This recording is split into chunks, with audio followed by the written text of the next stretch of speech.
I love this comment. I love the Play-Doh C-section, although it made me shiver a little when I realized that was what I had happened to me. Yeah, let me tell you about this, okay? I had my twins when I was a medical student, and I had seen many a C-section at that point, and I had decided I absolutely do not want a cesarean delivery under any circumstances because I have seen what it looks like, and I do not want to have any part of that. And I still feel that way, and I've had 3 C-sections now, so. We're going to check to make sure that the anesthesia worked, so you could go ahead and just pinch the tummy, see if the patient felt it. You can call him DRJ. Nope. Okay, we're good to go. And we're going to start. Okay, so that's actually, the reason I love this is because it's very accurate to what we do in real life, okay? So you pinch the belly and make sure that the patient is nice and numb. So we always do something called a test, and I'll say to the anesthesiologist, I'm testing, and then use my forceps, or they're called Bonnies or something like that, to pinch where I plan on making the incision, and also higher than that, make sure everybody's nice and numb, not feeling anything, and before we do any cutting, that's first step. Start by making a to everybody trying to come up with a nickname for my husband, you can just call him DRJ, because that is what people call him in real life. It's just transverse incision on the lower part of the belly. Yes, I'll turn the captions on.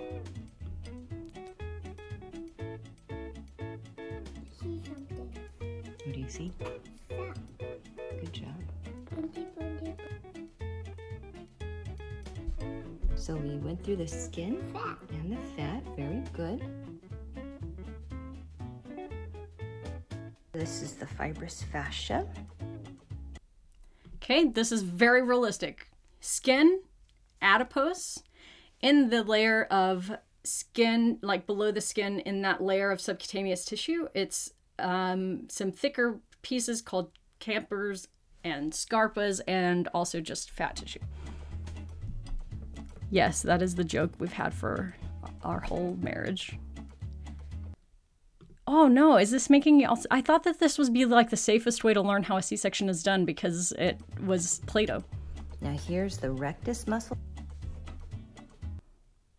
So that place where they just went through the plastic, that is the, it's really important layer called the sheath or the fascia. And that is the reason that you can't pick up anything heavy for 6 weeks after you have a cesarean, because that needs to heal, and it is the layer responsible for making sure that you don't get a hernia. It's very important, and it is the slowest to heal back together. So anything you do that increases the intra-abdominal pressure will weaken that closure. So heavy lifting, vacuuming, pushing things around, moving furniture, things like that. Abdominal muscles. Separate it in the midline. Okay, go ahead. Separate it to the side. So this is going to be our bladder blade. Bladder blade is put there to make sure the bladder stays out of the way of where we are, although in real life, I don't think we would put it in quite yet. That's a little bit early. We still need to get through the peritoneum, which is the kind of shiny layer that is between your organs and the muscles. Keep it here to protect the bladder, which is under here.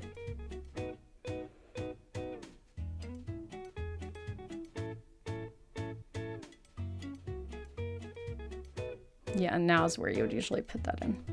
Here's the uterus. Oh, I'm sorry. I didn't know y'all would feel sick. Yep. So, that's the amniotic fluid, which is inside the amniotic sac.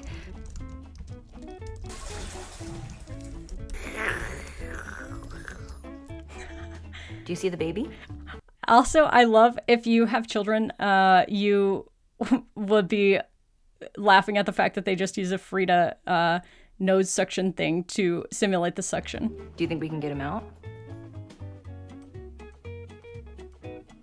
Stick it really deep.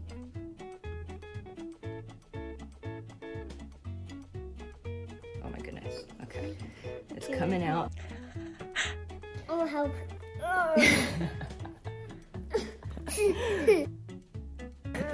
Okay, we have a head.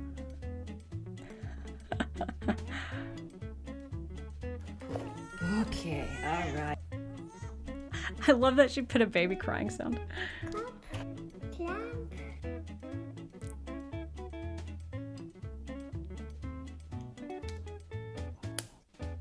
So here's the baby. Congratulations. It's Spiderman! So Baby's so cute.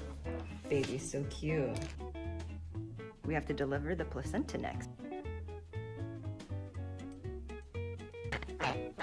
There we go. There's the placenta. I love the sound effects.